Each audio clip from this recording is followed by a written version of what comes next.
Opened in 1974, Garbatula High School was for many years a popular choice for some of the country's best brains. Admissions to the school were highly competitive due to its exemplary performance in national exams, students' discipline, and the fact of being in a unique geographical location that combined education with bush adventure.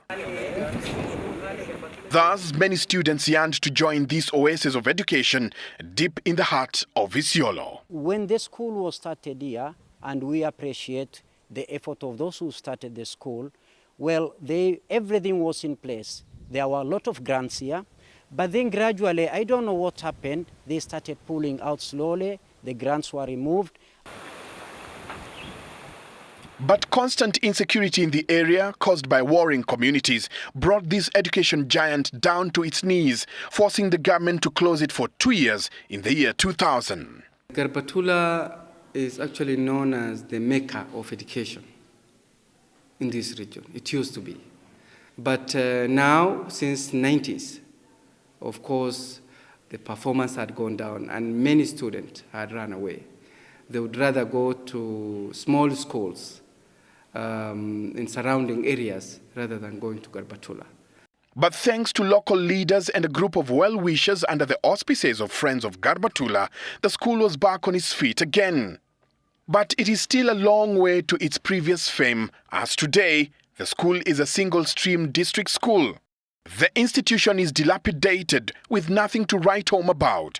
For example, what used to be a modern library is today a dusty, lonely hovel with some tattered books scattered around, a clear indication that students here only rely on what they learn in classrooms. We spoke to Isiolo Deputy Governor Mohammed Gulaid, an old student of Garbatula, who remembers with nostalgia the school's better days. During my time, it was a successful school. It used to be one of the top 10, one of the top schools in the country. Many students used to aspire. The name used to say a lot about quality and the value of the school. But what exactly happened to the institution? I think what went wrong is clearly a case of mismanagement. Also, conflict played a role in the breakdown. Garbatula High School has produced some of the most respected personalities in the society, many of them in government. Kama Mheshimiwa Adam Kainan kutokea Wajir alisomea hiyo shule.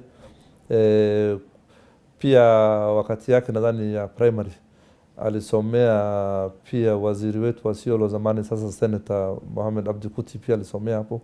Senator wetu Fatuma Dulo pia alisomea hapo. Madam Tia ambaye ni mjumbe wa wanawake ya Isiolo pia alisomea shule ya upili wa Garbatula. Its sorry state today begs the question if they are doing anything to restore its former glory.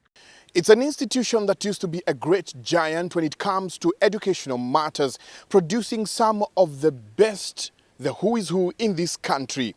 But right now, as you can see, with doors closed and the infrastructure dilapidated, the area residents have lost hope with Garbatula High School and are now calling on the government to close it down and in its place, consider putting up a university. Maybe we can elevate this school to national status. We can also convert this to maybe high colleges or even university, because we have enough facilities in this institution.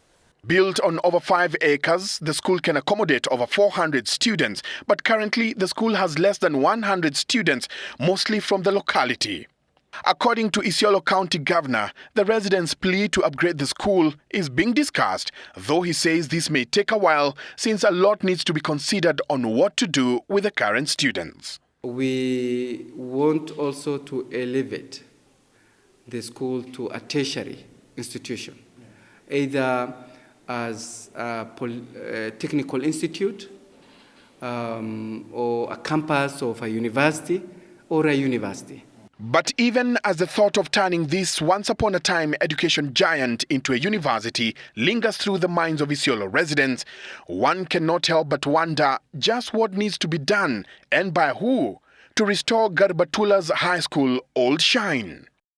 Michael Njenga, Citizen TV, Garbatula, Isiolo County.